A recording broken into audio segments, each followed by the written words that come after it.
Veja comigo está o Espírito queimando em meu ser. Protetor que me leva à verdade.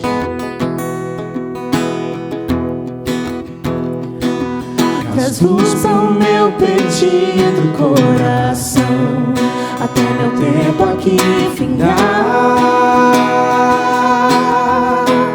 Ó Santo Espírito, teu reino quero ver. Ó Santo Espírito, faz em mim o teu querer. Canta minha alma, canta minha alma, que amor tão grande, que amor tão grande. Canta minha alma, canta minha alma, que amor tão grande, que amor tão grande. Canta minha alma,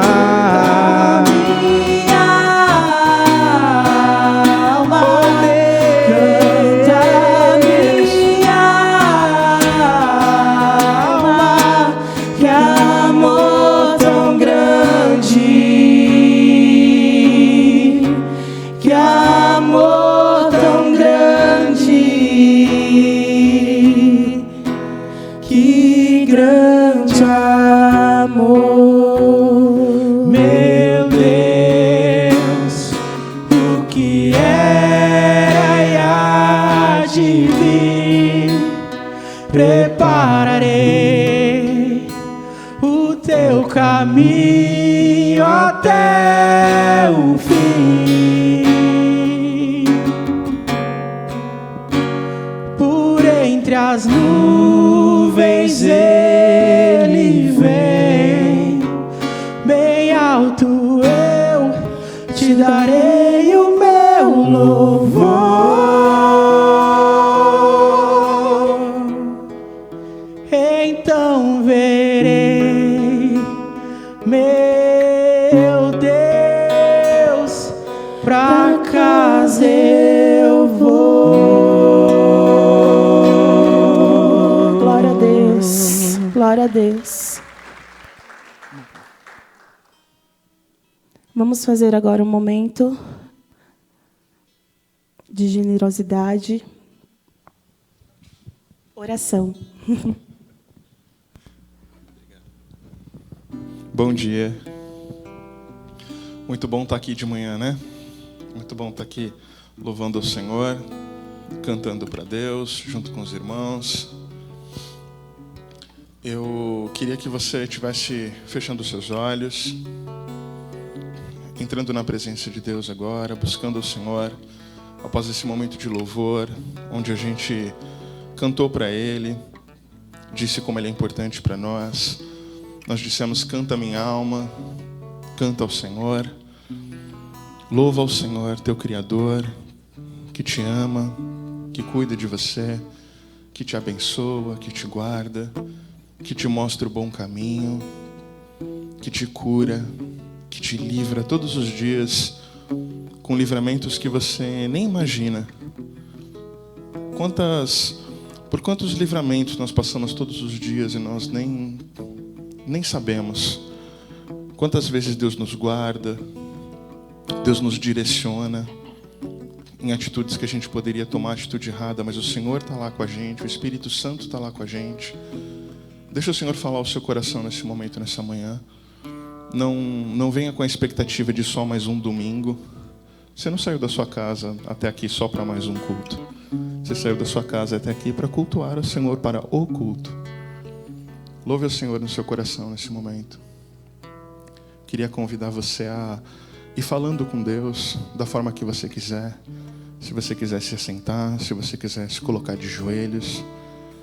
Vai dizendo para Deus como é importante para você estar aqui. Como é importante louvá-lo. Que bom que você tem Ele. Que bom que Ele é seu Pai. Que bom que Ele cuida de você. Queria te convidar agora, se o Senhor trouxer no seu coração, em algum momento, algum nome de algum amigo, alguma pessoa próxima. Hoje não é o dia do eu. Hoje não é o dia do pra mim. Ore por alguém nessa manhã. Ore por alguém próximo, alguém que você conhece, alguém que vem ao seu coração, que esteja precisando, ou que talvez você não sabe que a pessoa está precisando. Ore. Comece a orar pela vida dessa pessoa. Senhor Deus, nós nos colocamos diante da Tua presença nessa manhã. Como é bom louvar a Ti, Pai, adorar o Teu santo nome. Como é bom poder vir aqui, Senhor, com meus irmãos, engrandecer a Ti e Te louvar. Pai, às vezes nós nos sentimos fracos, às vezes nós nos sentimos cansados, porque somos imperfeitos, mas em Ti, Senhor, encontramos a paz. Em Ti, Deus, encontramos o nosso cantinho de paz. Nós oramos nessa manhã, Senhor, pela vida dos nossos irmãos, uns pelos outros, Pai. Abençoamos aquele que está ao lado, abençoamos aquele que está ao nosso lado nessa manhã, abençoamos aqueles que são nossos familiares, nossos amigos. Hoje, nessa manhã, nós oramos pela vida daqueles que estão enfermos, pela vida daqueles que estão necessitados, pela vida daqueles que estão precisando de provisão financeira, Deus, pela vida daqueles que estão precisando de provisão psicológica, que estão com suas mentes perturbadas, que estão com suas mentes cansadas, Senhor. Nós colocamos todos eles aqui diante do Teu altar, Pai. Nós oramos, Senhor, pela vida dos nossos irmãos e daqueles que ainda não Te conhecem. Nós oramos pelas nossas crianças nessa manhã, Pai. Nós oramos pela vida do pastor da igreja, da sua família, que estará retornando após as suas férias. Que seja um ano abençoado, que o Senhor direcione a vida dele, que o Senhor cuide dele, que o Senhor cuide da vida da liderança da igreja, Senhor. Que a liderança da igreja, Senhor, possa manter sempre o coração no Teu caminho, Pai. Que os irmãos da igreja possam manter sempre o coração no Teu caminho, Senhor. Nós oramos por Ti, Pai. Nós oramos para Ti, Deus. Porque o Senhor move o nosso coração. Te adoramos nessa manhã, Senhor, e Te engrandecemos. Em nome de Jesus. Amém. Amém. Deus abençoe. Bom dia, irmãos. Pode se assentar, por favor. Sejam bem-vindos a esse verão gelado de hoje. Mas graças a Deus porque é gostoso aqui. O amor de Cristo, o amor aqui dos irmãos nos aquece a cada dia, a cada instante. Hoje é dia 28 de janeiro. As férias estão acabando, não sei se alguns vão ficar felizes ou tão tristes que as férias estão acabando, mas semana que vem a igreja retorna às suas atividades normais. É estranho, né, dizer, a igreja tira férias, né, se Deus não tirasse férias, né, mas nós não somos deuses, né, a gente precisa de férias, a gente precisa recompor as energias, os voluntários aqui precisam se preparar, os professores precisavam descansar. Então, semana que vem, a igreja retorna às suas atividades normais. E estaremos aqui, então, próximo domingo, às 9h da manhã, retomando a classe de adultos. A classe das crianças também vão retornar às 9h, com toda a atividade da PBR Kids normal. E estaremos aqui com todas as atividades da igreja, retornando todos os trabalhos semanais aqui que a gente costuma, né, para a glória de Deus. E hoje eu não tenho como cumprimentar quem está em casa, daqui a pouco vai ser gravado e transmitido, mas nós estamos com um problema aqui na internet. Mas eu vejo aqui que tem gente que nos visita hoje e é um prazer você estar aqui. Quem está nos visitando, só para que a gente possa nos conhecer aqui. Opa, levanta aí para a gente ver. Se você puder levantar. E eu gostaria que a igreja fosse dar um abraço fraternal em você que está aí, um abraço entre os irmãos. Fique à vontade na presença de Deus.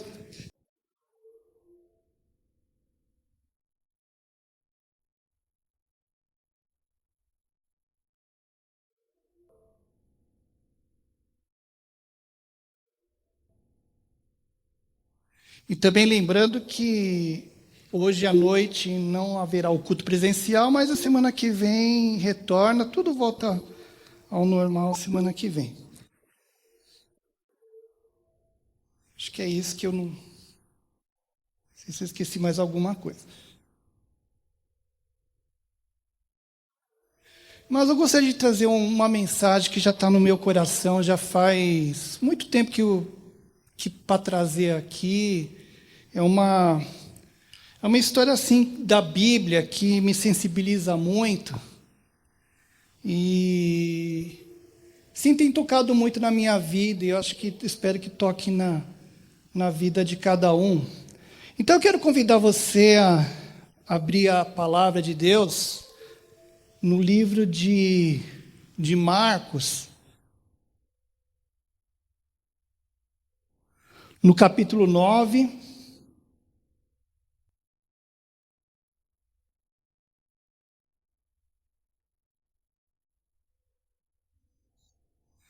Os versículos são de 14 a 29.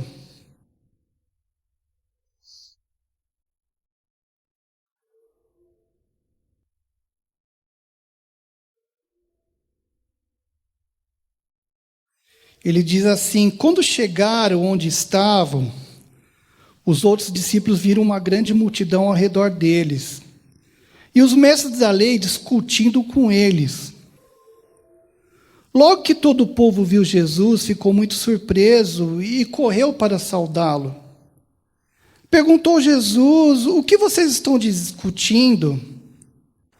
Aí um homem no meio da multidão respondeu: mestre, eu te trouxe o meu filho, que está com um espírito que o impede de falar. Onde quer que o apanhe, o jogam no chão. Ele espuma pela boca, range os dentes e fica rígido. Eu pedi aos seus discípulos que o expulsassem um demônio, mas eles não conseguiram. E Jesus respondeu: ó geração incrédula, até quando estarei com vocês? Até quando eu terei que suportá-los? Tragam-me o menino. Então eles o trouxeram. Quando o espírito viu Jesus, imediatamente causou uma convulsão no menino. E este caiu no chão e começou a rolar, espumando pela boca. Jesus respondeu ao pai do menino: há quanto tempo que ele está assim? Desde a infância, respondeu ele. Muitas vezes esse espírito tem lançado no fogo e na água para matá-lo. Mas se podes fazer alguma coisa, tem compaixão de nós e ajuda-nos. Se podes, disse Jesus, tudo é possível àquele que crê. Imediatamente o pai do menino exclamou: eu creio, ajuda-me a vencer a minha incredulidade. E quando Jesus viu que uma multidão estava se ajuntando, ele repreendeu o espírito imundo, dizendo: espírito mudo e surdo, eu ordeno que o deixe e nunca mais entre nele. O espírito gritou, agitou violentamente e saiu. O menino ficou como morto, a ponto de muitos dizerem: ele morreu. Mas Jesus tomou-o pela mão e o levantou, e ele ficou em pé. E depois de Jesus ter entrado em casa, seus discípulos se perguntaram em particular: por que não conseguimos expulsá-lo? E ele respondeu: essa espécie só sai pela oração e pelo jejum. Vamos orar? Ó Pai, Pai de amor, Pai de graça, Pai de cura, Pai da fé, eu te agradeço porque a Tua palavra é tão maravilhosa e o Senhor nos olha com amor e com graça. Não olha para os nossos defeitos, não olha para os nossos erros, mas o Senhor olha para nós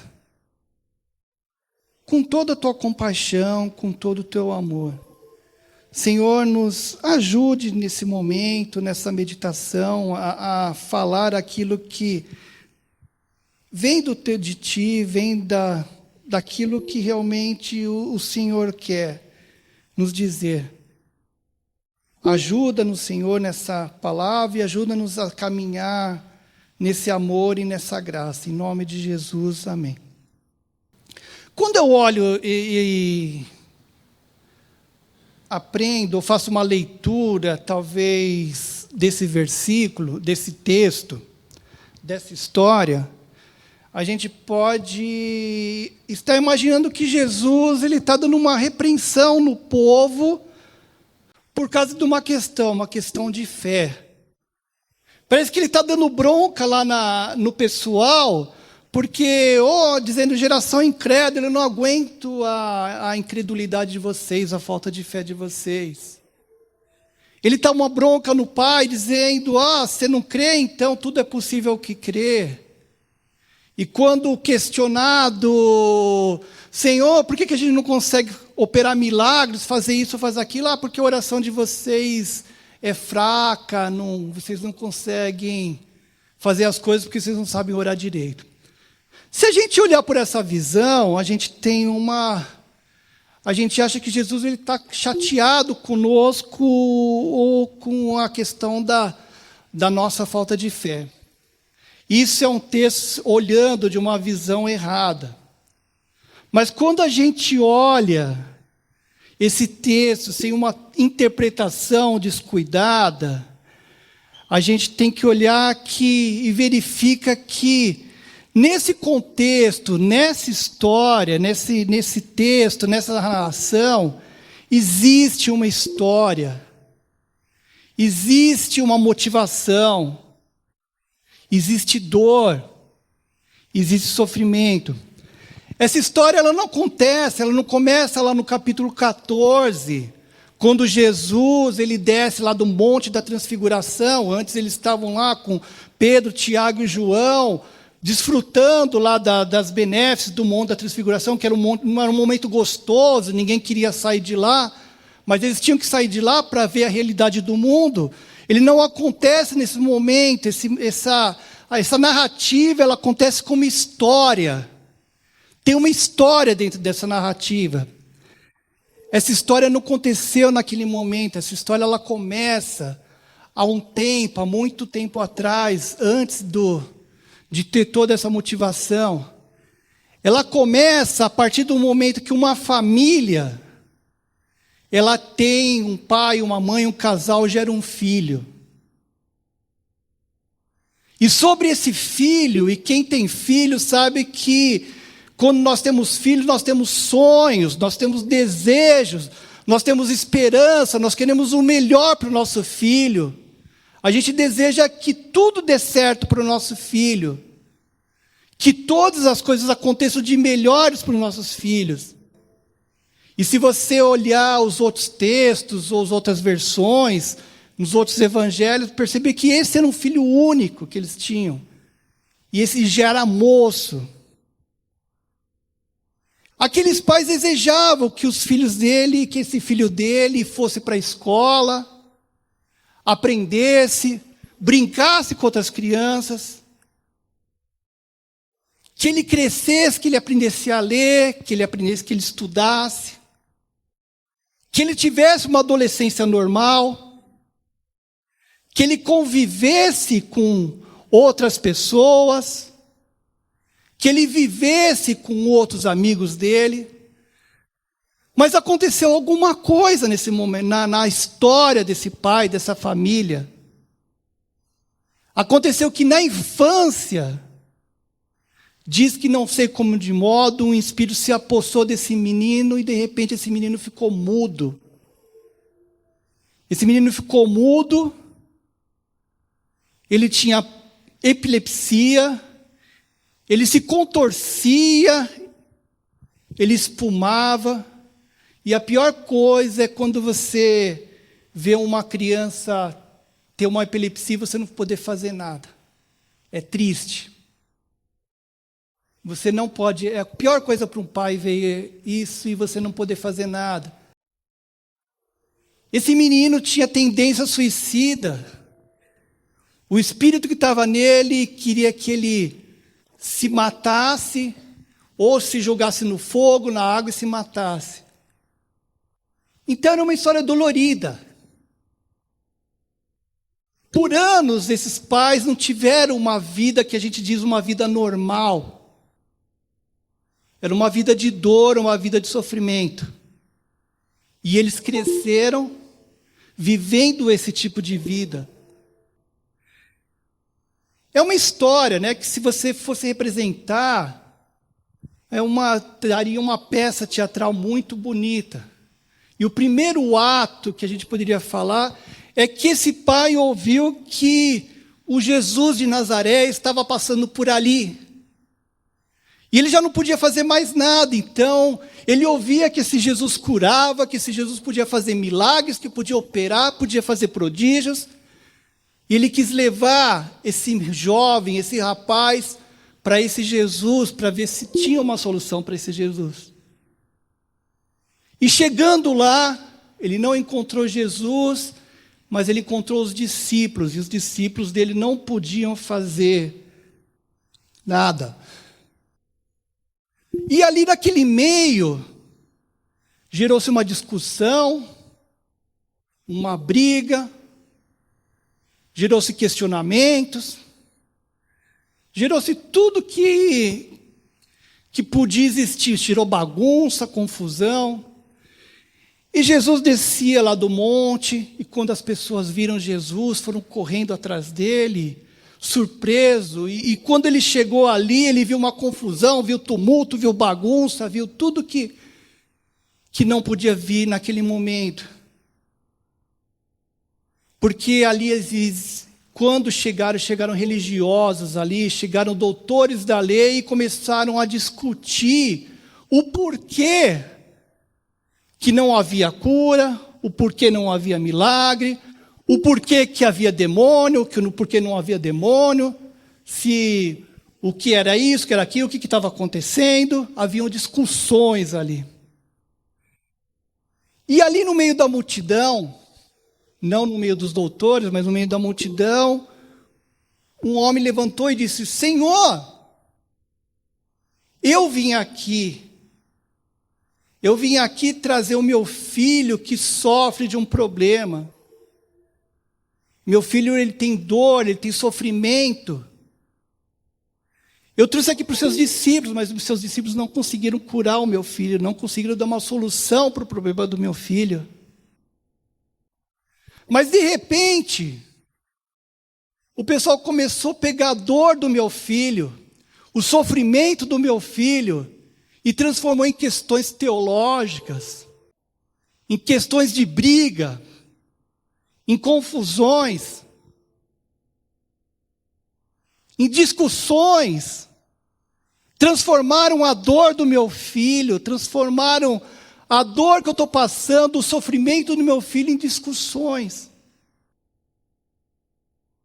E é o que a religião faz.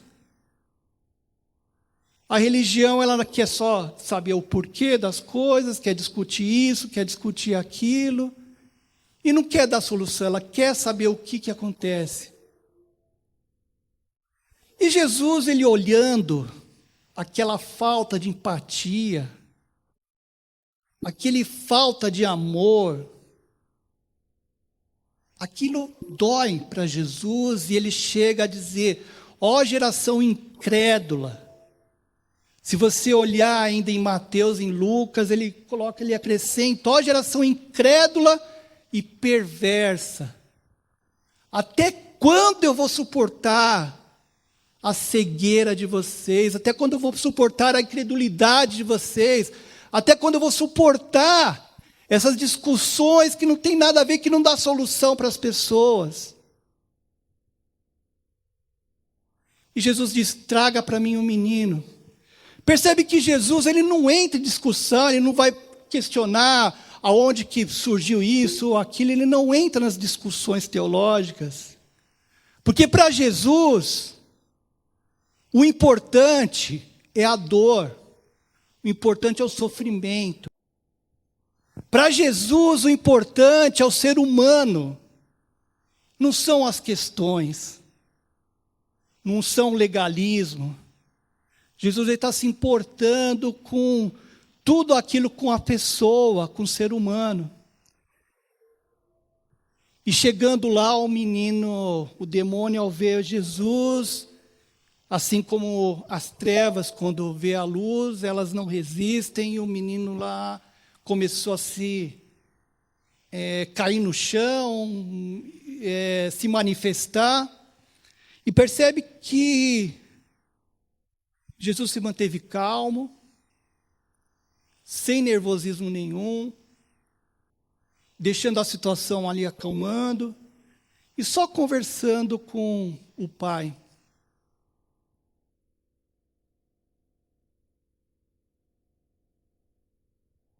E ele chega para o pai e diz: me diga, o que está acontecendo? Desde quando acontece isso? E o pai começa a contar a história.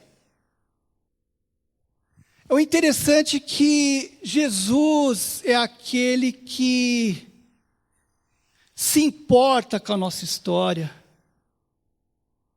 Ele pede que o pai conte essa história desde quando aconteceu. Ele não questiona aquele pai, desde quando acontece isso? E o pai diz assim, desde a minha infância, desde a infância dele que acontece isso.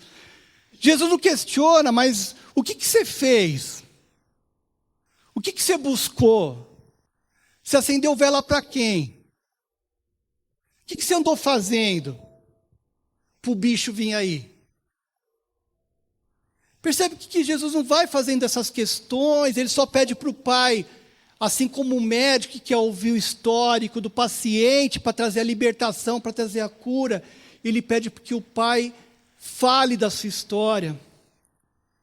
Jesus é aquele que se importa com a minha história, com a sua história.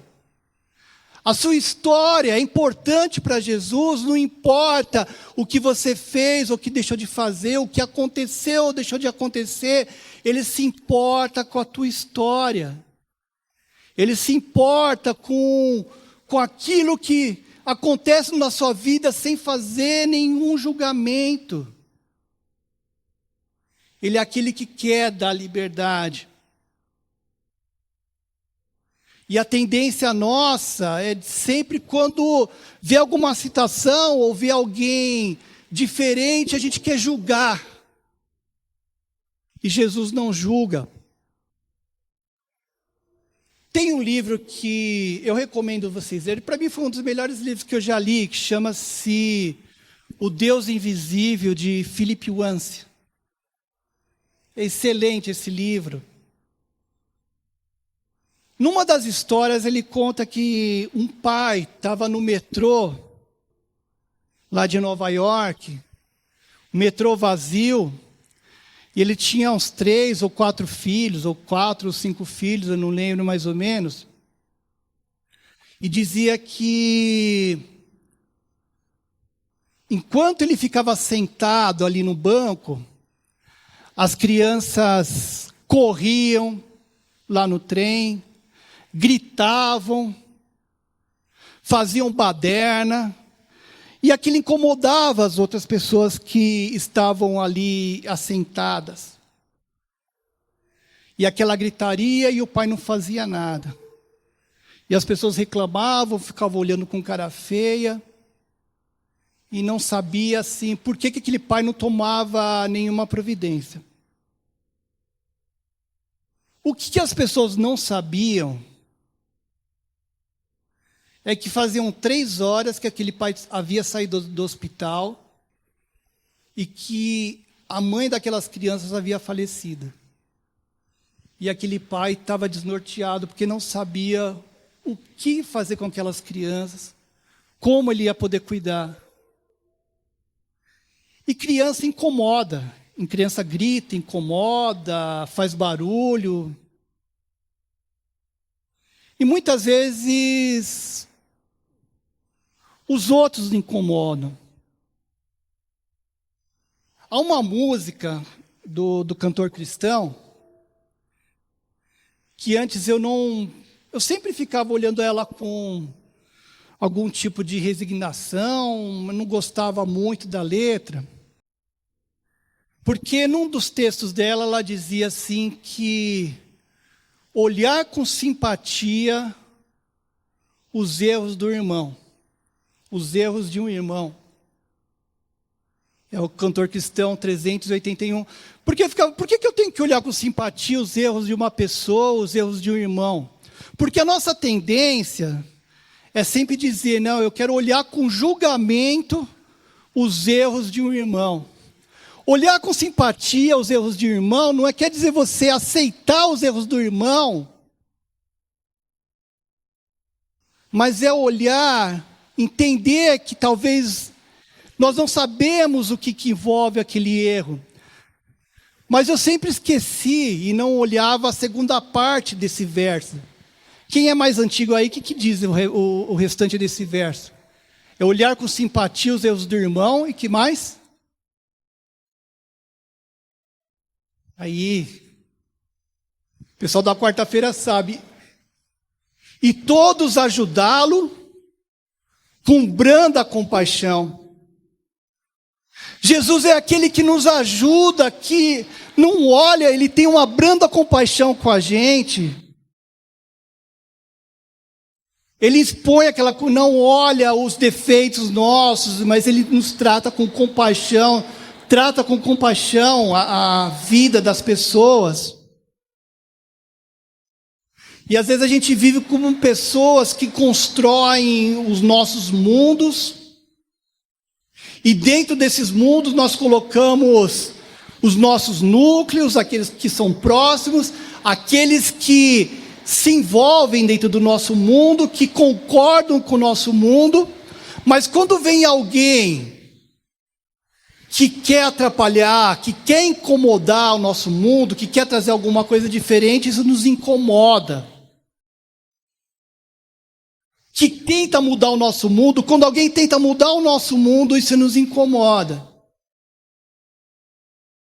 Aí tem um outro hino, que esse eu não gosto, esse eu acho estranho mesmo, eu vou tentar depois descobrir, porque era escrito assim, que eu aprendia como de criança, que dizia: tu no teu cantinho e eu no meu. Era um hino infantil. Eu não entendo por que explicava tu no teu cantinho e eu no meu. Até quando eu vou ficar no meu cantinho, você no seu, e o teu cantinho, meu cantinho que importa, o teu cantinho não importa? Porque eu vou te olhar você no cantinho e vou te julgar, porque eu não vou respeitar os seus erros. E eu não vou olhar com simpatia, mas eu vou ficar no meu cantinho e você no meu, e eu não vou te fazer nada, e o mundo vai ser feliz porque eu não vou prejudicar o mundo, porque tu está no teu cantinho e eu no meu.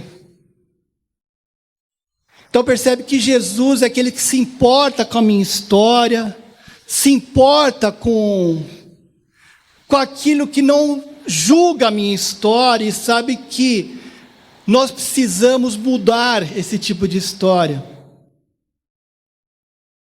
Aí vem o terceiro ato, que aquele pai, depois de relatar a história,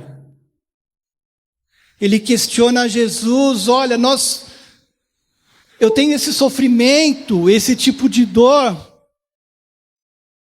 Se tu podes, alivia essa minha dor, alivia o nosso sofrimento. E Jesus olha para aquele pai e diz: se tu podes, tudo é possível ao que crê.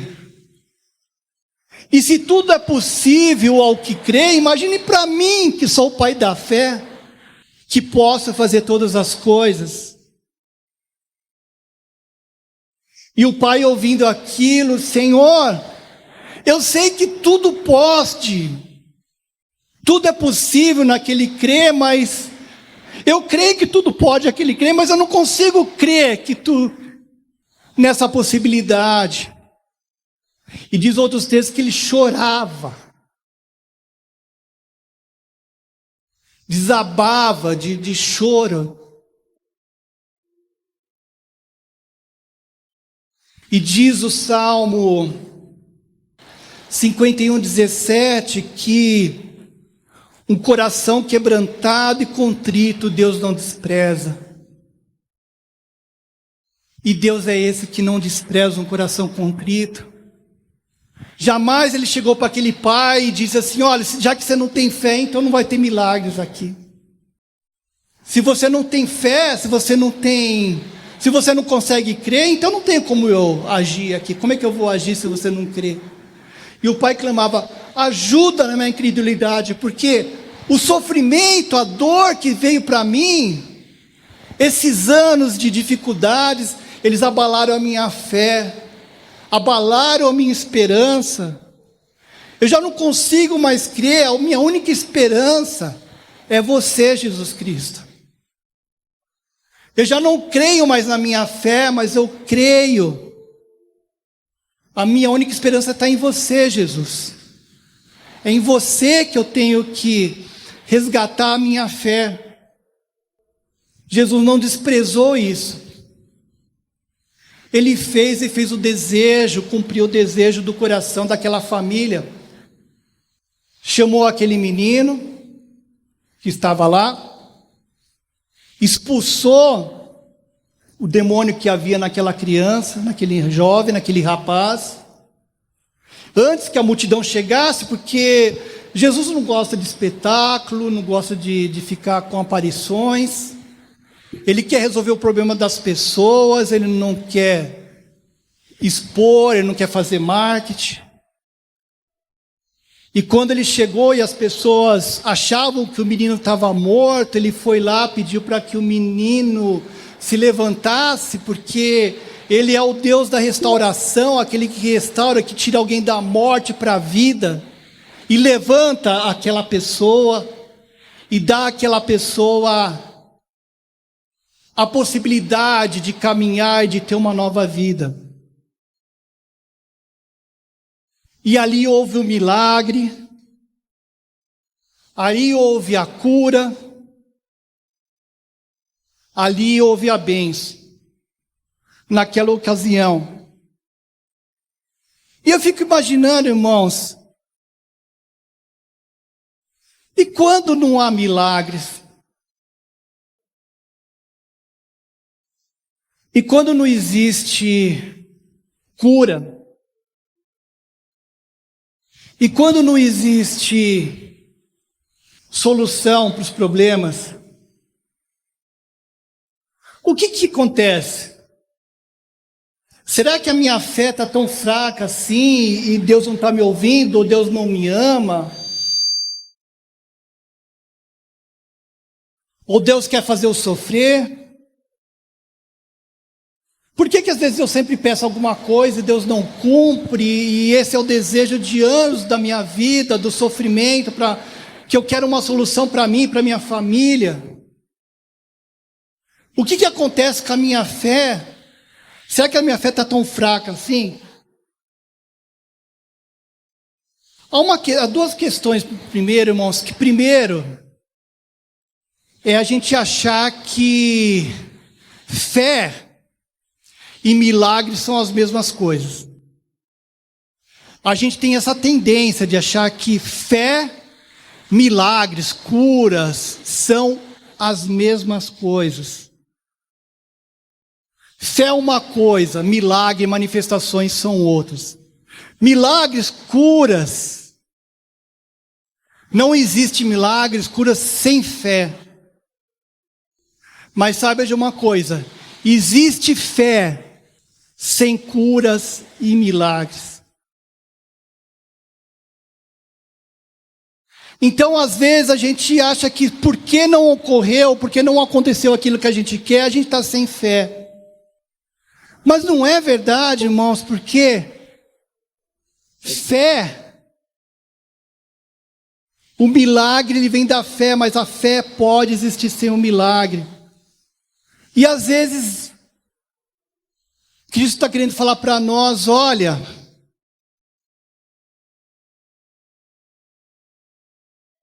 essa tua solução, esse teu resultado que você está querendo, isso que você quer, eu não vou cumprir porque O que eu quero fazer na tua vida é que a minha graça te basta.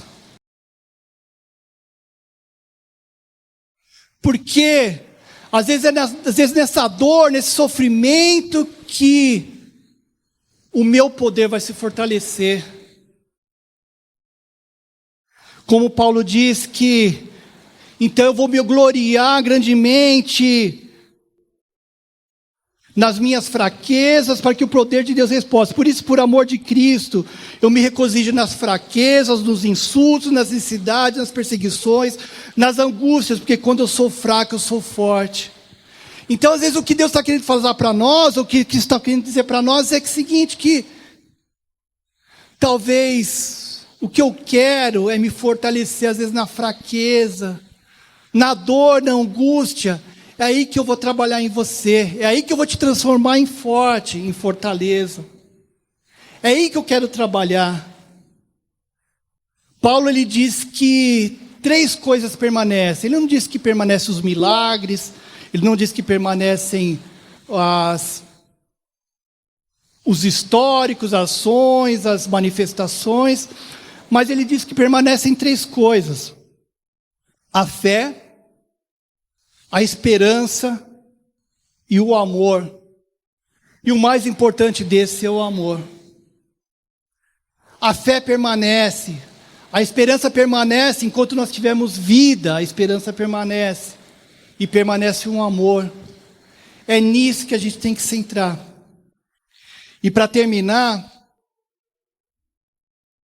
aí outra coisa também, quando a gente às vezes confunde fé com ilusão. Ou ter fé na ilusão. Tem certas coisas, irmãos, que a gente fica se iludindo na vida. Ilusão é uma pessoa assim, bonita, formosa, cheirosa, agradável, de papo bom, que quer chegar na gente. Só que ela tem uma irmã gêmea chamada desilusão. Aí ela é uma fortuna que às vezes vai e te golpeia e te derruba, e você fica arrasado. E às vezes a gente se ilude achando que fé e ilusão é a mesma coisa. Tem certas ocasiões, irmãos, que Deus às vezes nos dá livramento, nos dá livramento de pessoas, nos dá livramento de lugares, de empregos, e a gente fica se iludindo, querendo ir atrás dessas coisas, achando que a gente vai ser feliz atrás disso, mas Deus já nos deu livramento. Então a gente precisa ter discernimento do que é fé e ilusão. E eu queria terminar, porque os discípulos, depois que aconteceu isso, chegaram num canto para Jesus e disseram: Senhor, por que a gente não conseguiu expulsar esse demônio? O que aconteceu que a gente não conseguiu? E diz Jesus: porque essa casta não se derruba com discussões teológicas, com confusão, com briga. Essa casta não se derruba com palavras que a gente usa. Eu não sei porque quando a gente tem costume de trazer cura, ou falar, a gente gosta de ficar levantando a voz, ou fazer baderna, ou espetáculo. Não! Essas palavras, essas castas, só se derrubam com oração. Mas que tipo de oração? Será que eu estou orando errado, de alguma forma errada? É com oração de amor, com oração de empatia, com oração de respeito ao sofrimento do próximo, com oração que alcance a pessoa e que vá trazer um milagre na vida da pessoa. É verdade que alguns milagres são tratados de forma sobrenatural e a gente não pode deixar de fazer isso. Mas a gente pode ter esse dom de milagre na vida das pessoas. E você não precisa ter nenhum dom sobrenatural para alcançar a pessoa. Às vezes a gente pode ser milagre na vida das pessoas, Às vezes a gente pode amparar alguém que está passando por uma situação como essa, de dar um descanso para uma pessoa que tem um problema na família. Eu posso ser milagre para uma pessoa. Às vezes, se ela está com algum problema de doença, ou ela não consegue algum tipo de encaixe na sociedade, às vezes porque é bobeira, mas às vezes falta dente para essa pessoa e ela não tem condição de fazer um tratamento, e às vezes eu posso pagar um tratamento dentário para ela. Às vezes ela não está com saúde porque ela não tem um tipo de alimentação que ela precisa. Às vezes ela precisa de algum remédio que eu possa comprar. Às vezes ela não tem condição de estar com alguma causa, algum problema, e ela não tem condição de pagar um advogado, e a gente pode ajudar. A gente pode ser milagre para alguma criança que não tem pai, para algum pai que está largado num asilo que não tem filho. Nós podemos ser milagre na vida de muitas pessoas. E quando a gente faz uma oração de amor, uma oração, Deus ele vai falar conosco e diz assim: ó, você pode ser um milagre na vida daquela pessoa. Eu tenho um desejo para essa igreja, e um sonho também, eu espero que aconteça mesmo. Eu não gostaria que essa casa aqui fosse uma casa do milagre, a tenda do milagre, que aqui fosse uma casa da bênção, uma casa das manifestações. Mas o meu sonho para que essa igreja é que aqui seja a casa do amor e a casa do acolhimento. A casa onde, quando entrar uma pessoa aqui dentro que a gente conhece, ou que a gente já desconhece ou que conheça, nós não julgarmos a história dela, mas tentar ser um milagre na vida dela, tentar ajudar, tentar aliviar a dor e a vida dela. Eu queria terminar com essa canção que eu falei. Eu não sou saudosista, irmãos, eu sei que geralmente domingo a gente gosta de cantar mais cânticos, mas hoje eu vou... A gente gosta mais de cantar hino nas quartas-feiras, mas hoje eu vou abrir uma exceção. Eu queria abrir uma exceção. Cantar esse hino que se chama Amor Fraternal, é o do cantor cristão 381.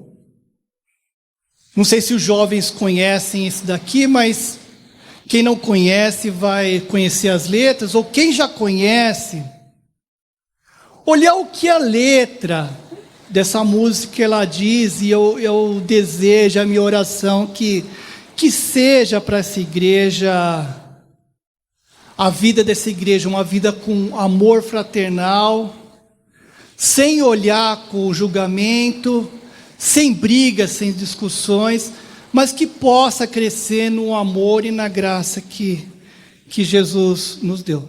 Está preparado, Ken?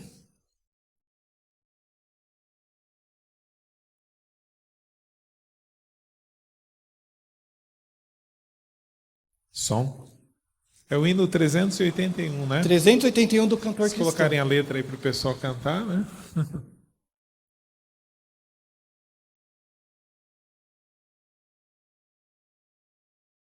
Tá? Tá ligado aqui.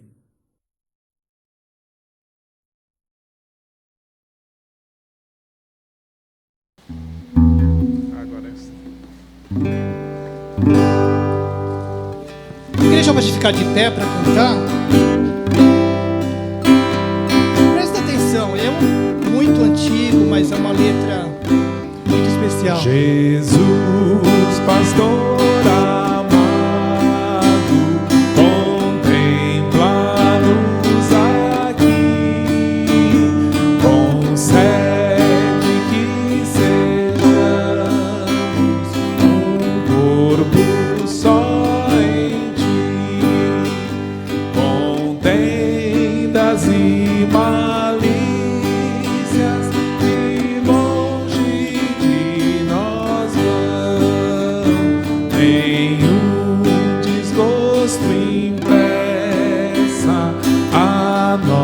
nossa comunhão,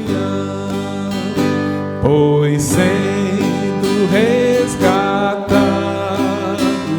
por um só Salvador, devemos ser unidos por um mais forte amor, olhar com simpatia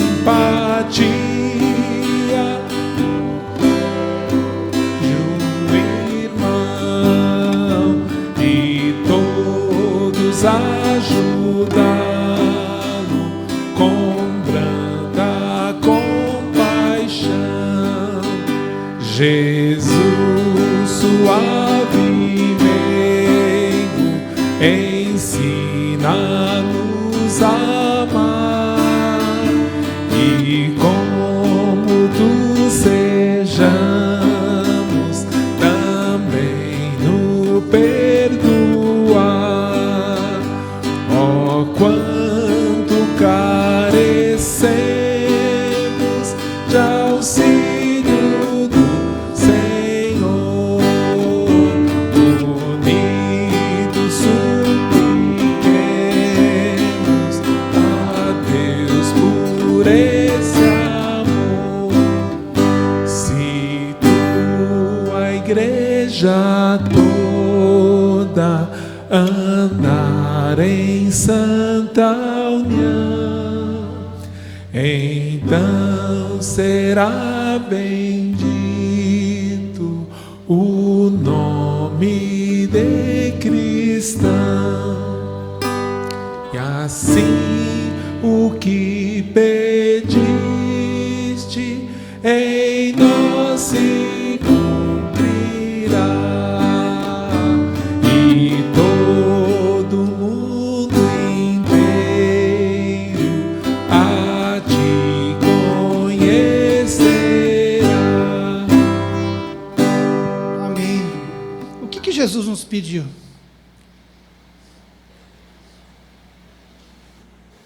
O que Ele nos pediu? Amai-vos. Parecer com Ele. Amai todas as pessoas.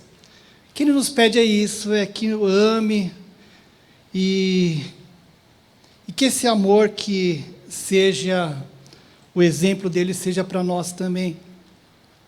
Deus abençoe a você, meu querido, meu irmão, obrigado aqui por esse momento que você está aqui, por compartilhar. Eu espero que Deus nos abençoe cada vez mais e toque os nossos corações. Pode se assentar, eu vou terminar com uma oração.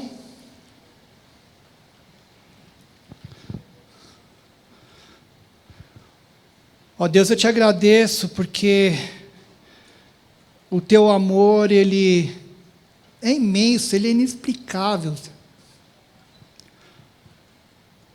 O Senhor cada dia nos ensina o como as nossas ações são erradas, o como nossos julgamentos são errados.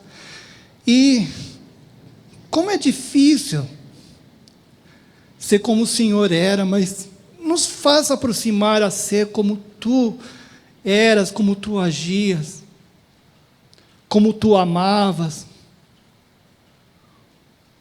ou como tu nos amas, Senhor, como tu age em nossa vida. Ensina-nos, Senhor, para que a tua igreja espalhe esse amor pelo mundo, sem julgar, sem discriminar, e o teu nome seja conhecido não como um nome religioso, mas como um nome de amor, um nome que alcance a todas as pessoas.